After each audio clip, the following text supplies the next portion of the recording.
Talisay City Mayor Eduardo Gulia suglaing 7 ka mga opisyal sa Talisay City Hall, Environmental Management Bureau, opisyal sa Lawaan Uno sa Talisay lakip sa gipsakaan og kaso sa ombudsman sa mga residente. Ilang gireklamo ang parang pag-operate sa saka feed mill nga why business permit. Ani ang lang exclusive report ni Luan Mirondina.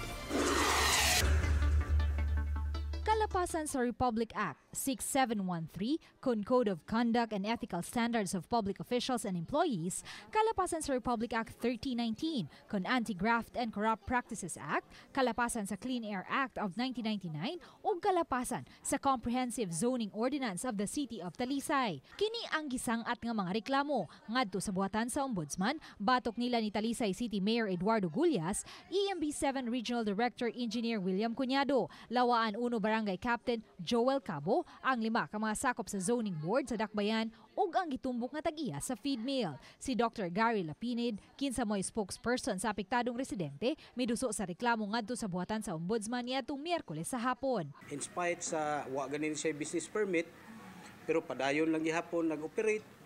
Unya grabe kayo ang epekto sa lawas namo. There was already an order from the Department of Region 7 sa Department of Health nga ipaundang gid siya.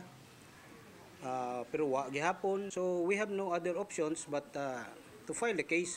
Aminado sila Pinid nga taas pa ang latason sa kaso apan malaumon siya nga makabot nila ang hustisya. We are hoping makakuha mi og fair justice ba later sa Office of the Ombudsman nga ikaduha nga dili pud malangay bitaw ang maong proseso nga mapatubag yun nila as soon as possible ba unta.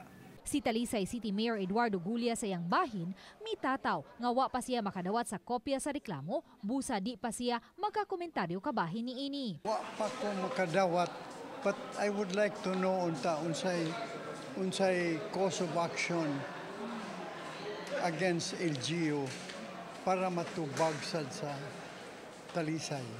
Sa pagkakutlo ning balita, wala pa makuha og habig sa Balitang Misdak ang uban pa mga respondent sa kaso. Luan Mirondina, Balitang Misdak.